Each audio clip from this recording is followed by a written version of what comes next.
Hello, ladies and gentlemen. This is Eddie Marcus again, spokesman and advocate of basic human rights for all people.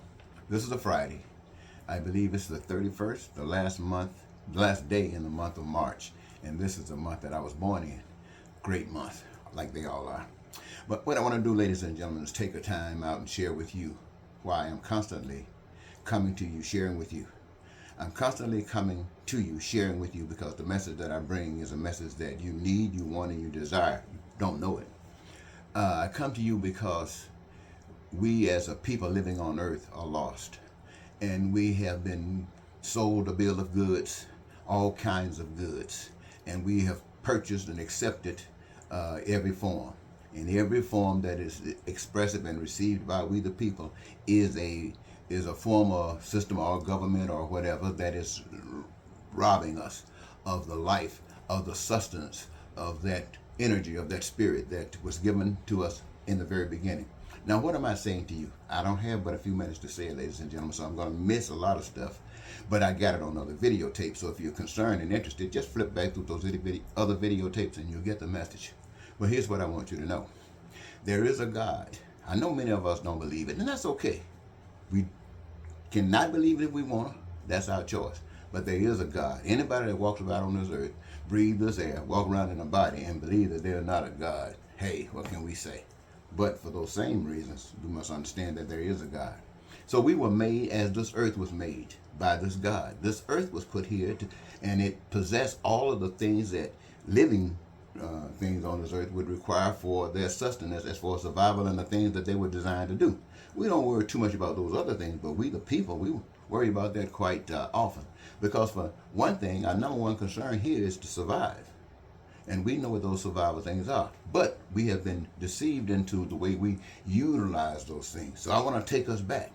I want you to know that this earth was made by God. God didn't ask man what man was going to need. God designed the earth so he could provide. God could provide for what it is that man will need, want, or desire. Not only that, man was designed in such a way that those specifics that were designed so man can utilize them, they were instilled in man so man would actually use those things. And how to do it, all of that.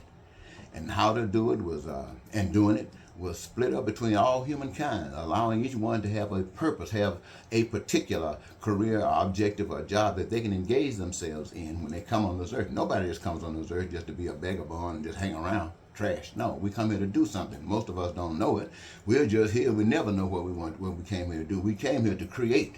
We are instruments of creation. In us is God. That's why we can breathe and talk and all the things that we do. God is there. We don't know that. And so we suppress God and allow the spirit that has deceived us to do the things that is done. So what I was saying, ladies and gentlemen, so when God made this earth, put us here, He made it so that we could engage ourselves and create all the things that we would want, need, or desire. We could create that, utilizing our gifts from that which was given to us. And by doing that, we can do it in such an abundance that none of us human beings would ever have to suffer or want for anything, because we've created it. And if we need something else, we create it. So anybody who wants to use it can. We suffer for nothing. Our needs, want, and desires. We live in peace. We're prosperous. We're free. We're joyous and happy, and we live our dreams. This is the way God designed it. How many of you can say that's the way you're living? Well, I want you to know that from the time that you have heard, I don't know when that particular time really was, but from the time an individual and a couple or a family or whatever, or an individual, made the decision to follow something other than that which is proper.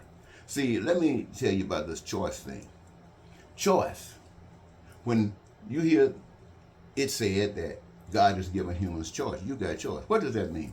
That means that there is a choice that called the blueprint of heaven on earth, which involves we as human beings.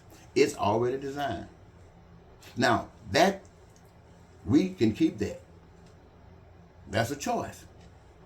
But we got another choice, and that is, since we were created with a will, as almost like God, we got a choice. We don't have to do this. We can do something else. We don't have to follow the path that leads to what I've just got through describing. And so that means you got choice. But the choices, every individual got some perspective, some point of view. So all of those choices are possible. And so that's what we have done. We've utilized choices that say we got kings, we got queens, we got Caesars, we got pharaohs, we got all of these things, but none of those choices have been able to fit what is needed to bring the happiness, to bring the peace and joy to humankind here on this earth so man can be an instrument of God's creation as he was designed to be. None of that.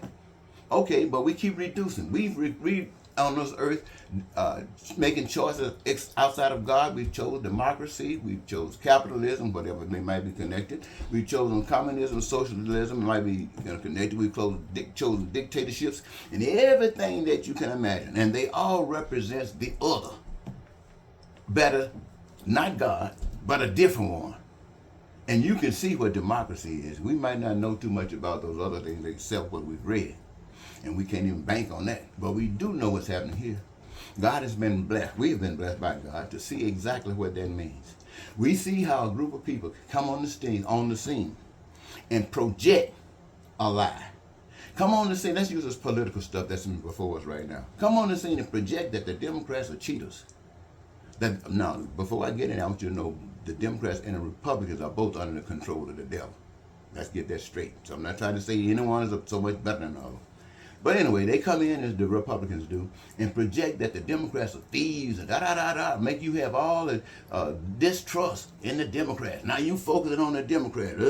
Even the Democrats are focusing on Democrats because they threw it at them so hard. That was projection.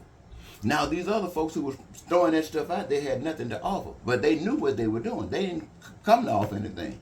But deception, so they take over in power. Rob you of more than that they've already robbed you of. They came and told that lie. And when they can't accomplish what they wanted to accomplish up front, right then, in that moment, then they'll tell you that this is why. Because what they were telling you about them, they stole it. They were so smart, you didn't even see it. While at the same time, they were stealing. They were stealing. That's what they were doing all the time. But now they've gotten so many of you to believe that lie, that deception that they were telling, gotten you agreeing with them, gotten you want to do an investigation on stuff that you've never want to have investigations before because you had enough trust until somebody started telling you lies and made start messing with that stuff that you were doubtful about, stuff that you were curious about, didn't know about. And so now they've gotten you and you gone. And you marching right down that hole. Riding down that hole, you're getting guns and stuff, ready to go kill people. See, what else do you need to know about the devil? So when I say the whole earth is hell, I mean that you got different rooms. Where the worst part of hell is where people are killing, people are dying, being bombed, being wiped out. This is the worst part of hell so far here on earth. Then there are different levels all the way up, different things that's happening. Some places you got all kind of benefits. You got all kinds of blessings. You got all kinds of joys. And so you say, oh, this is good. God is blessing us. God isn't blessing you. You have not gotten to that lower level just yet. You're headed down there, but you're not talking about some heavenliness. I want you to know that the good stuff that you do, that you are permitted to do on this earth, is allowed. It's allowed to do by evil, to make you think that you are serving that good part of your life, the great part of your life. But he's only allowing you to do it because it's not hurting the plan. The plan is to walk in time, bring you on down. Everybody get down to hell until maybe World War III comes and the bombs blows up and everybody dies. Well, I'm kind of rushing right now, ladies and gentlemen, because I wanted you to get the message that you are not free. You are in the middle of hell. Republicans and Democrats in America right now are fighting out a battle. And both of them fighting for the devil. Democrats, I tell you this, and the Republicans, based upon what you would consider as better, the Democrats' programs are much better than that stuff that Republicans are offering. The Republicans seem like they've just dropped bottom and sold their soul out to the devil. Now, that doesn't mean all white people. But at the same time, it does mean white people. Man, let me stop this. I want to come back and do another little part of this because I need more time. Ladies and gentlemen, I'll be back.